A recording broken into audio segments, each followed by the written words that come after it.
Bismillahirrahmanirrahim. Dear students, good morning and Assalamu alaikum. Welcome to my virtual class brought to you by Julanpur Online School and Dautandi Online School.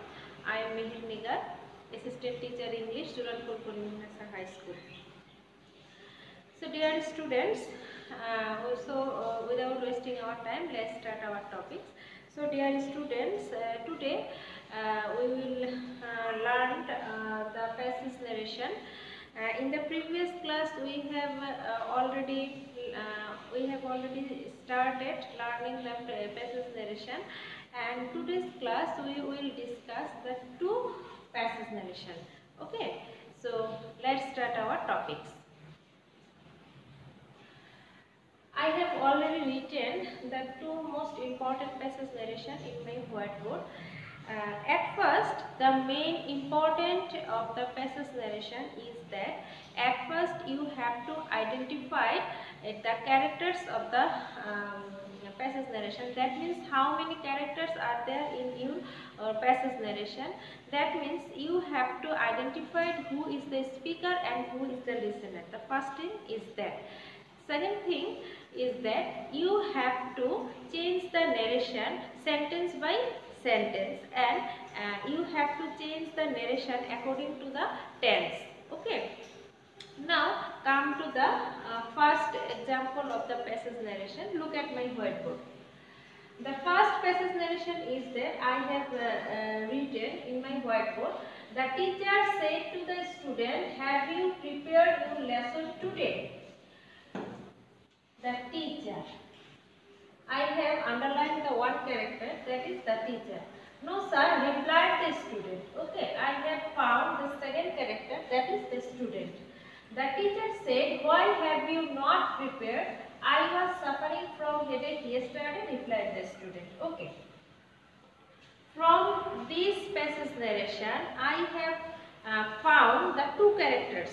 The first one is the teacher and the second one is the student. Okay. Now I have to change the passage narration according to the sentence by sentence. The first sentence is, the teacher said to the student, "Have you prepared your lesson today?" If I notice the first sentence of this narration, I will find that this is an interrogative sentence, and the reported speech starts with the auxiliary verb. So according to the structure of interrogative sentence,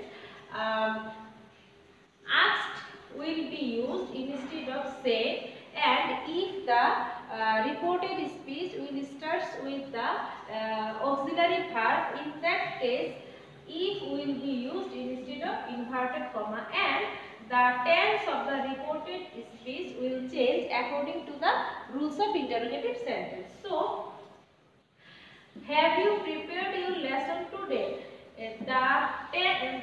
In this reported speech, this is a present perfect tense. That's why according to the structure of the interrogative sentence, it will convert into the past perfect tense. So, the final answer is like that. The teacher asked the student if he had prepared his lesson. You can use she instead of he. Okay. Now come to the second sentence. "No sir," replied the student. Replied respectfully will be used instead of sir. Replied in the negative will be used instead of no. So the final answer will be, the student respectfully replied in the negative. Now come to the next sentence. The teacher said, "Why have you not prepared?" This is also an interrogative sentence, and the reported speech starts with the double-edged question.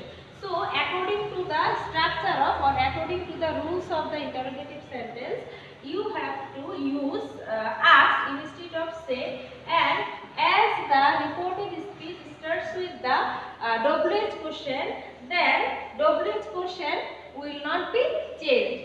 And have you not prepared, this is a present perfect tense, that's why it will convert into past perfect tense. So the final answer will be, the teacher asked the student why he had not prepared.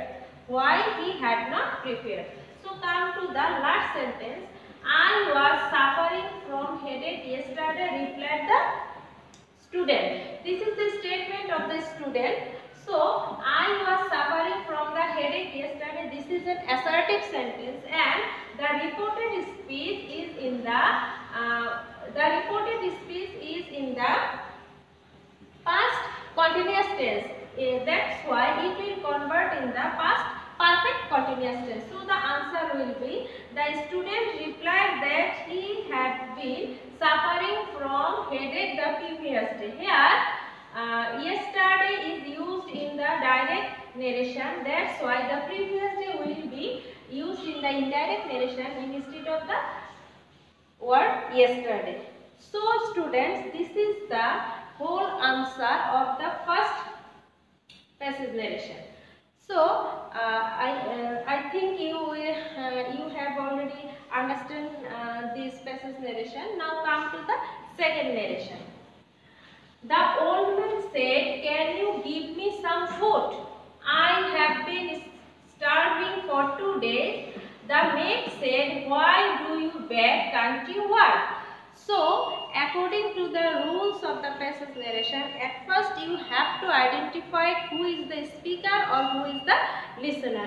And from the passage, I have already identified the first character is the old man and the second character is the maid. So, there are two characters in the passage I have already identified. And the second thing is that you have to change the narration sentence by sentence and according to the tense.